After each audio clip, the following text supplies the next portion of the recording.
ਸਾਡੇ ਦੇਸ਼ 'ਚ ਇੱਕ ਸਵਾਲ ਬੜਾ ਅਹਿਮ ਹੈ ਕਿ ਚੋਣ ਕੌਣ ਜਿੱਤ ਰਿਹਾ ਹੈ। ਔਰ ਜਦੋਂ ਜਿਮਨੀ ਚੋਣ ਹੋਣ ਤਾਂ ਇਹ ਸਵਾਲ ਹੋਰ ਵਜਨਦਾਰ ਹੋ ਜਾਂਦਾ ਹੈ। ਔਰ ਜਿਮਨੀ ਚੋਣ ਵੀ ਉਦੋਂ ਜਦੋਂ ਕੁਝ ਹੀ ਮਹੀਨਿਆਂ ਬਾਅਦ ਪੂਰੇ ਦੇਸ਼ ਦੇ ਵਿੱਚ ਆਮ ਇਲੈਕਸ਼ਨ ਹੋਣੇ ਹੋਣ, ਉਦੋਂ ਇਹ ਮਾਹੌਲ ਹੋਰ ਜ਼ਿਆਦਾ ਭਖ ਜਾਂਦਾ। ਔਰ ਇਸੇ ਤਰ੍ਹਾਂ ਦਾ ਮਾਹੌਲ ਜਲੰਧਰ ਜਿਮਨੀ ਚੋਣਾਂ ਨੂੰ ਲੈ ਕੇ ਭਖਿਆ ਹੋਇਆ ਹੈ। ਬੀਜੇਪੀ ਇਹ ਚੋਣ ਨਰਿੰਦਰ ਮੋਦੀ ਦੇ ਨਾਮ ਤੇ ਲੜ ਰਹੀ ਹੈ। ਆਮ ਆਦਮੀ ਪਾਰਟੀ ਦੀ ਪੰਜਾਬ 'ਚ ਸਰਕਾਰ ਹੈ। ਕਾਂਗਰਸ ਦੇ ਰਵਾਇਤੀ ਇਹ ਸੀਟ ਰਹੀ ਹੈ ਔਰ ਉਹਨਾਂ ਦੇ ਹੀ ਐਮਪੀ ਦੀ ਡੈਥ ਤੋਂ ਬਾਅਦ ਇਹ ਬਾਈ ਇਲੈਕਸ਼ਨ ਅਨਾਉਂਸ ਹੋਇਆ ਔਰ ਸ਼੍ਰੋਮਣੀ ਅਕਾਲੀ ਦਲ ਆਪਣੇ ਚੋਣ ਨਿਸ਼ਾਨ ਤੇ ਹਮੇਸ਼ਾ ਇੱਥੋਂ ਇਸ ਸੀਟ ਤੋਂ ਇਲੈਕਸ਼ਨ ਲੜਦੀ ਆਈ ਹੈ।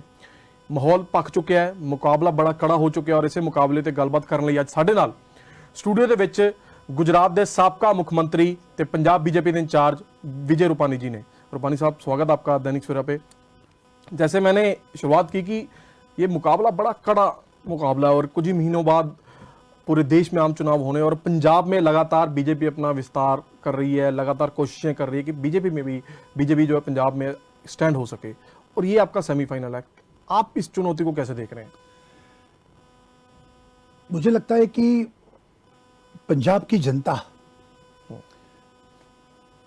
पिछले कई सालों से परिश्रम कर रही थी कि अच्छी सरकार बने।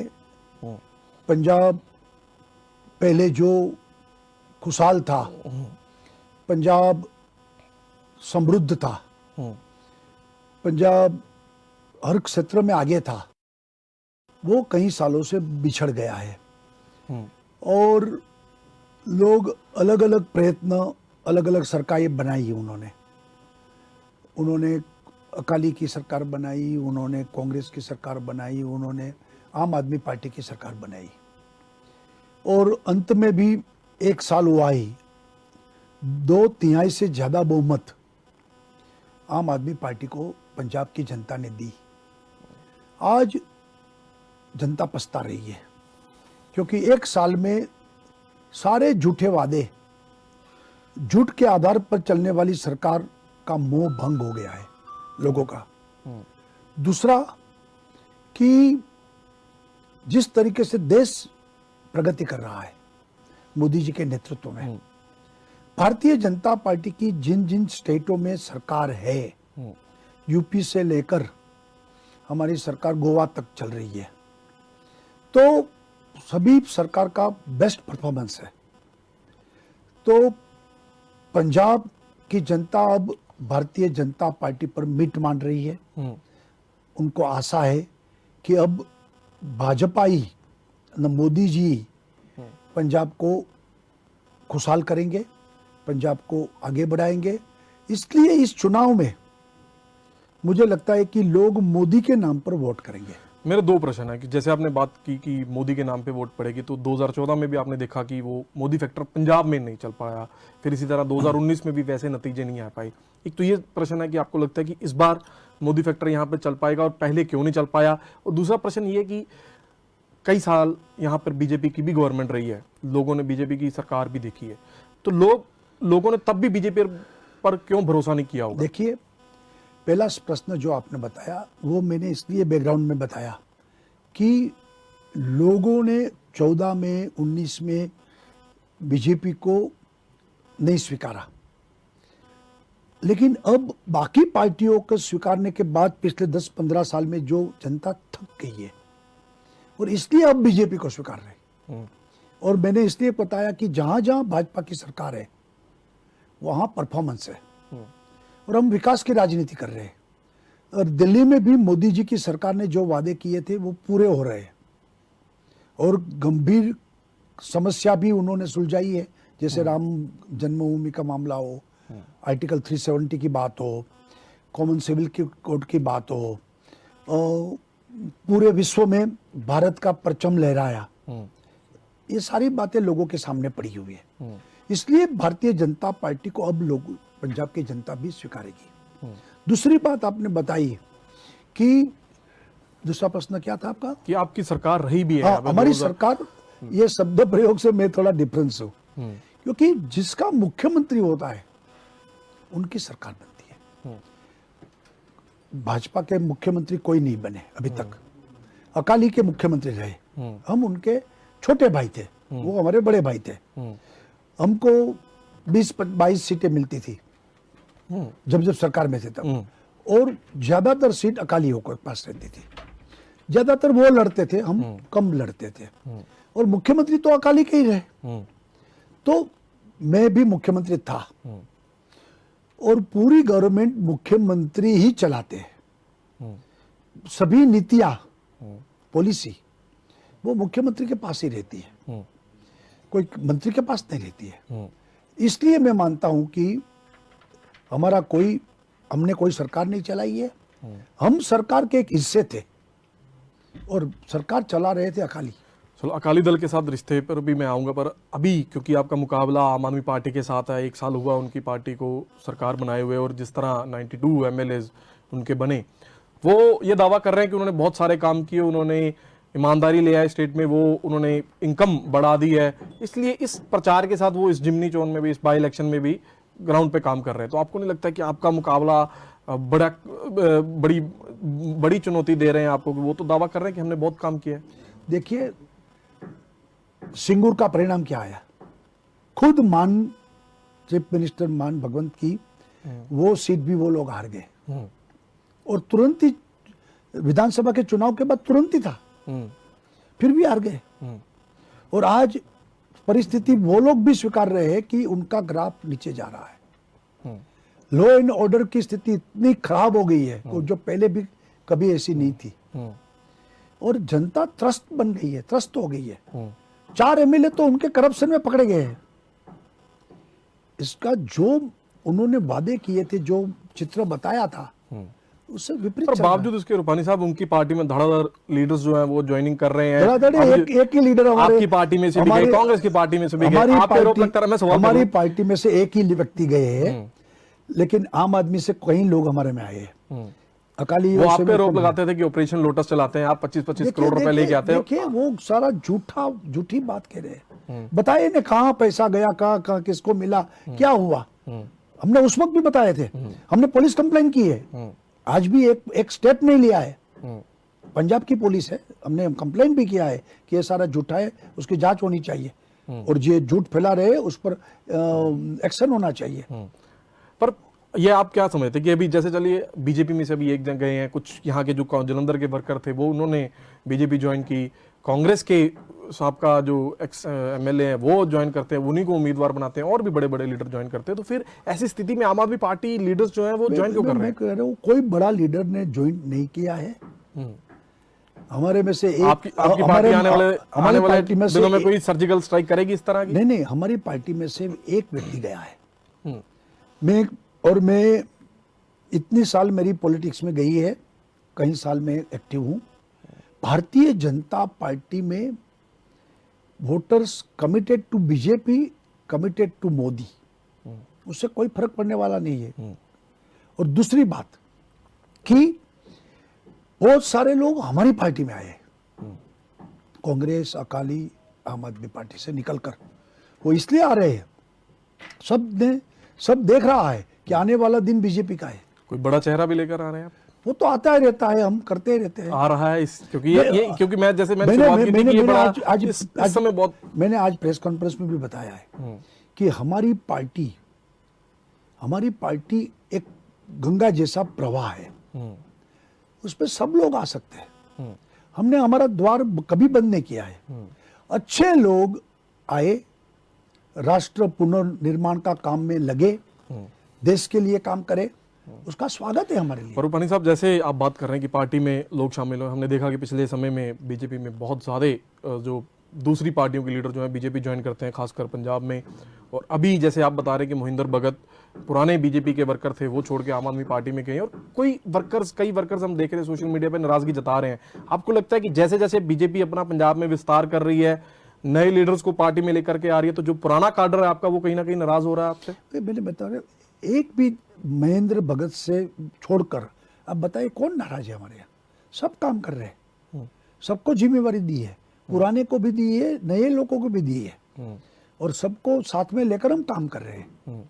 हमारी पार्टी परिवार से नहीं चलती है, हमारी पार्टी कोई व्यक्ति आधारित नहीं है। हम कहते हैं कि व्यक्ति से बड़ा दल है और दल से बड़ा देश है। उसी सिद्धांत के आधार पर हम काम कर रहे हैं। तो हमारे यहाँ सब लोग साथ में मिलकर काम कर रहे हैं। पर बड़ा मुश्किल हो जाता होगा कि पार्टी के लिए भी, जब नए लीडर आ रहे हैं उनको भी एडजस्ट करना है और पुराने लीडर्स भी वो पराया फील ना करें। देखिए देखिए ऐसा देखिए, ये प्रक्रिया सतत होनी चाहिए। अगर नए नए लोग नए आएंगे पार्टी में तो पार्टी स्टैगर्ड हो जाएगी।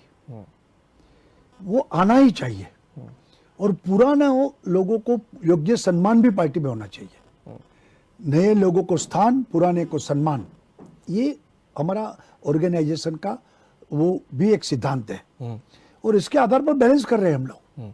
पर जिस तरह अब ये सीट कांग्रेस के एमपी थी कि हमेशा से ये यहाँ पर जो है कांग्रेस के एमपी बनते आ रहे हैं पिछले कई सालों से, और उन्हीं की डेथ के बाद ये बाई इलेक्शन अनाउंस हुआ, तो कांग्रेस को आप चुनौती समझ रहे हैं इस पर? वैसे देखिए, कांग्रेस को हम चुनौती इसलिए नहीं मानते हैं कि पूरे देश में कांग्रेस आज बिखर रही है, कोई स्टेट बाकी नहीं है। और राजस्थान का तो एक्सट्रीम उदाहरण है कि यार मुख्यमंत्री के सामने डिप्यूटी उप मुख्यमंत्री धरना करे, वो उनके सामने सत्याग्रह करे, तो इसका मतलब क्या है? पार्टी में कोई कहने वाला है कि नहीं, पार्टी को कोई संभालने वाला कि नहीं? कांग्रेस अब डूबती नहीं है, कांग्रेस टूट टूट कर विभाजित हो रही है। कांग्रेस के अच्छे अच्छे लीडर आज कांग्रेस की पद्धति से विरुद्ध खिलाफ उनके बयान कर रहे हैं। वैसे कश्मीर से लेकर कन्याकुमारी तक कांग्रेस की यह हालत है। गुलाम नबी आजाद से लेकर कपिल सिब्बल से लेकर। पर यहाँ पंजाब में वो सारे जो लीडर, जैसे आप कह रहे हैं कि हमेशा प्रचार तो कांग्रेस का यही होता है कि अलग अलग लीडर है, पर अभी वो एक स्टेज पे इकट्ठे दिखाई दे रहे हैं, चाहे वो नवजोत सिंह सिद्धू हैं, प्रताप बाजवा हैं, राजा वड़िंग हैं, ये सब इकट्ठे हो गए। मुझे बताइए आप कि कैप्टन के बाद चन्नी, नवजोत सिद्धू थे, तब क्या हुआ कांग्रेस में? सब आमने सामने थे और सब लोग बोल रहे हैं कि हम इसके कारण नाराज है, वो कह रहे हैं मैं इसके कारण नाराज हूं। व्यक्ति के कारण नाराज होते होते कांग्रेस टूट गई। तो वही अब उन्होंने कह रहे हैं कि हमने डैमेज कंट्रोल कर लिया, कि हम इकट्ठे हो गए हैं। सत्ता और ये क्योंकि इलेक्शन बड़ा सत्ता चली गई, पंजाब में आपकी सरकार थी, आपकी सीटें कितनी कम हो गई, तो ये कैसे आप बता रहे हैं कि हम कर रहे हैं? अभी हम खास करके क्योंकि जलंधर बाई इलेक्शन पे बात कर रहे हैं, तो यहाँ पर हम देखते हैं कि 5 या 5.5 जो कॉन्स्टिट्यूंसीज हैं वो रूरल पड़ जाती हैं, 3.5 शहरी पड़ जाती हैं, जहाँ पे बीजेपी का अच्छा वोट बैंक है, पर जो रूरल एरियाज हैं वहाँ पे बीजेपी का वोट बैंक अच्छा नहीं है। तो ऐसी स्थिति में आप क्या अकाली दल को मिस कर रहे हैं? कैसे वहाँ पर प्रचार करेंगे? क्योंकि मैं देख रहा था कि वहाँ जो 5.5 हल्के हैं, जो कॉन्स्टिट्यूंसीज हैं, वहाँ पर आपको बहुत कम वोट पड़ा 2022 में भी। इसलिए पुराने वोट को छोड़ दीजिए आप। हर एक इलेक्शन नए समीकरण होता है, हर एक इलेक्शन में परिस्थिति बदल जाती है, इसलिए पुराने इलेक्शन का हम पकड़ कर चलेंगे तो उससे कुछ नहीं होने पर वाला। आपका बड़ा अच्छा एक्सपीरियंस है जी। मैं वही कह रहा हूं कि उस वक्त 22 में जो स्थिति थी वो आज नहीं है। आज हमारा संगठन गांव-गांव तक पहुंच गया है। कहीं लोग रूरल लीडर्स बीजेपी भी ज्वाइन किया, जैसे अटवाल फैमिली तो आज बीजेपी के साथ आई। उसका रूरल बेस है, उसका बिछड़ा हुआ वर्ग उनका बेस है, वाल्मीकि बेस है। यही आपके विरोधी जो हैं वो यही आरोप लगा रहे हैं कि इतनी बड़ी पार्टी आप क्लेम करते हैं, आप कहते हैं कि बीजेपी दुनिया की सबसे बड़ी पार्टी है, पर आपको फिर जो उम्मीदवार है वो दूसरी पार्टी से क्यों लाना पड़ा? आपकी अपनी पार्टी के विद इन ऐसा उम्मीदवार आपको क्यों नहीं मिला? ये सवाल बड़ा आप पर आ रहा है। पार्टी ज्वाइन करने के बाद अब सब बीजेपी का है, यानी कि जो कल बीजेपी में आए वो भी हमारा है और पहले भी था वो भी हमारा है। तो हमारे पार्टी के पंजाब के सभी लोग जो लीडर्स से साथ में बैठकर सबने तय किया है कि इस बार जलंधर जीतना है और हम पर ऐसी स्थिति आप बता ही सकते हैं कि ऐसी स्थिति क्यों कि अंदर इकबाल अटवाल को आपको उम्मीदवार बनाना पड़ा? अभी हाल में उन्होंने पार्टी ज्वाइन की है। कांग्रेस ने ऐसा चेहरा, कांग्रेस ने क्या किया, आम आदमी पार्टी ने क्या किया? वो कांग्रेस के एमएलए ने वो स्टेटमेंट था उनका कि जो पार्टी छोड़ता है उसका हम कार्यालय में फोटो लगाएंगे और जो वापस आएंगे तो वो उसको आने नहीं देंगे, इसलिए हम फोटो लगा रहे हैं। और वो खुद चला गया आम आदमी पार्टी में, तो वो कैंडिडेट बन गया। ये हमारे भी सामने है, ऐसी बात नहीं है। बात यह है कि अच्छे लोग पार्टी में आना चाहिए और आवश्यकता है तो उनको कैंडिडेट भी बनाना चाहिए। और हमारे जो इंदर इकबाल सिंह ने बताया था कि मैं एक कार्यकर्ता के नाते ज्वाइन कर रहा हूं और मैं मोदी जी पर बुरा भरोसा है और पार्टी की विकास विचारधारा को मैं अपनाता हूं। कहीं ना कहीं फिर सर आपको अकाली दल की कमी तो खलती होगी कि अगर आपको इंदर इकबाल अटवाल को उम्मीदवार बनाना पड़ा, हम भी समझते हैं कि वो अगर उन इलाकों में जहां पर बीजेपी कमजोर है वहां पर अटवाल फैक्टर चल सकता है क्योंकि वो अकाली दल का, उनके पास एक चेहरा अकाली दल के थे या अकाली दल का बैकग्राउंड है, तो अकाली दल को मिस तो करते होंगे आप। देखिए, अकाली दल हमने नहीं छोड़ा है, उन्होंने छोड़ा है। किसान आंदोलन के वक्त एनडीए का साथ उन्होंने छोड़ दिया था, हमने तो साथ नहीं छोड़ा था उनका। और हम अटल जी से समय से लेकर आज तक अकालियों के साथ एक बड़े भाई छोटे भाई के नाते हम लोग साथ में ही रहे। उन्होंने एनडीए छोड़ा, फिर तो अब आपकी तरफ से क्या नहीं, क्या, हम आप क्या अभी स्थिति कभी अगर आने वाले, क्योंकि राजनीति में तो कोई मौसम एक जैसा नहीं रहता है। अभी हम हमारा फैसला हमारी सेंट्रल बीजेपी ने लिया है, हम अकेले लड़ेंगे, खुद के पैरों पर खड़े रहेंगे और पूरा विस्तार हम पंजाब में करेंगे।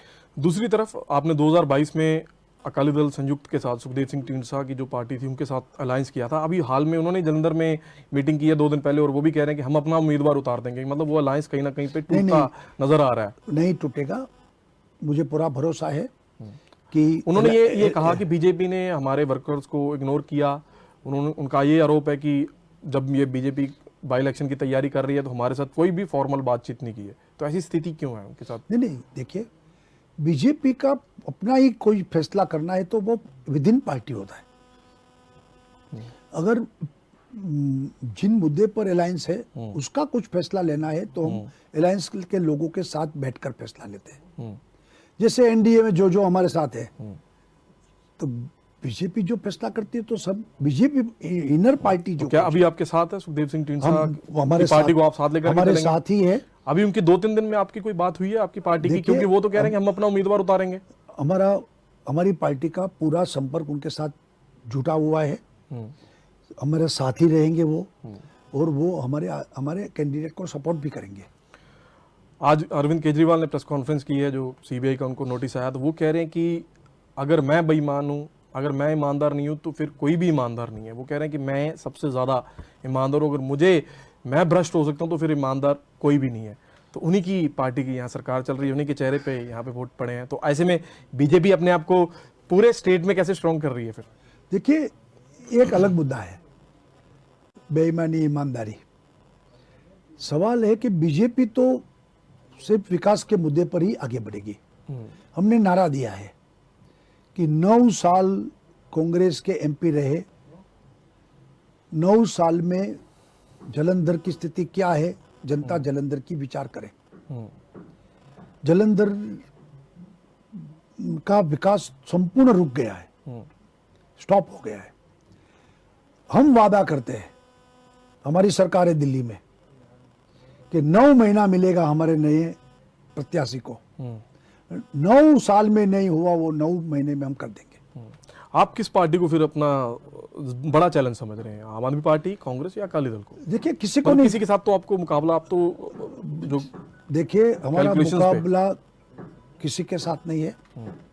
बीजेपी क्लियर कट जीत जाएगी इस बार, और हम हमारे मुद्दे पर ही आगे बढ़ रहे हैं, पॉजिटिव बढ़ रहे हैं, और जनता पर पूरा भरोसा है कि वो मोदी जी के नाम पर वोट करेंगे। तो प्रचार भी आपको तेज करना पड़ेगा क्या? आपके बड़े बड़े जो लीडर्स हैं, स्टार प्रचारकों में लिस्ट में कौन कौन से नाम है, बता सकते हैं? नहीं, अभी स्टार प्रचारक का लिस्ट बन रहा है, और हमारे बड़े लीडर भी आएंगे, और पंजाब के भी हमारी जो लीडरशिप है वो भी प्रचार में आएगी।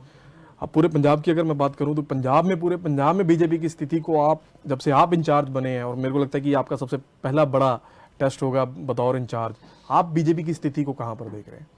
देखिए, मुझे तो लगता है कि आने वाले दिन बीजेपी का है पंजाब में, और मुझे पूरी उम्मीद है कि 24 और 27 भारतीय जनता पार्टी का परफॉर्मेंस अच्छा रहेगा। और जिस तरह मैंने शुरुआत की थी कि जो लीडर्स आपकी पार्टी में जा रहे हैं, चाहे वो मनप्रीत बादल हैं, केवल ढिल्लों हैं, और जब मैं बात करता हूँ कि जो संयुक्त अलायंस जो है वो सुखदेव सिंह ढींडसा की पार्टी नदारत समझ रही है, अपने आप को नाराज, आपसे नाराजगी जता रहे हैं, तो आपको लगता है कि जब आपकी पार्टी में बहुत सारे सिख चेहरे आ गए हैं तो आपकी पार्टी और स्ट्रांग हो रही है और आपको किसी अलायंस की भी अभी जरूरत नहीं है, चाहे वो नहीं, अकाली नहीं, दल हो चाहे वो नहीं, हमारा अलायंस चालू रहेगा। और ढींडसा जी हमारे आदरणीय है और हम पूरी आने वाले दिनों में उनके साथ पूरा चर्चा विचारना समर्थन करते रहेंगे एक दूसरे को। सिमरनजीत मान की पार्टी को आप कैसे देखते हैं? एक संगरूर में उन्होंने जीत हासिल की थी, अब फिर उनका इस जलंधर में भी उनका उम्मीदवार खड़ा है। देखते हैं जनता फैसला क्या करती है। कितनी लीड की, आखिरी प्रश्न है मेरा, कितनी लीड की आपको अभी उम्मीद तो है? हम नहीं कह सकते, चुनाव में प्रचार का अंतिम दौर होगा, उस वक्त बताएंगे आप कितनी लीड रहेगी। बिल्कुल रूपानी जी, हमारे साथ बातचीत करने के लिए आपका धन्यवाद। ਇਹ ਸਨ गुजरात के साबका मुख्यमंत्री ਤੇ पंजाब बीजेपी ਦੇ इंचार्ज ਵਿਜੇ ਰੂਪਾਨੀ, ਜੋ ਦਾਵਾ ਕਰ ਰਹੇ ਨੇ ਕਿ ਸਿਰਫ ਜਿਮਨੀ ਚੋਣਾਂ ਦੇ ਵਿੱਚ ਹੀ ਨਹੀਂ, 2024 ਚ 2027 ਦੇ ਵਿੱਚ ਵੀ ਹੁਣ ਪੰਜਾਬ ਦੇ ਵਿੱਚ ਬੀਜੇਪੀ ਦਾ ਪਰਚਮ ਲਹਿਰਾਇਆ ਜਾਏਗਾ।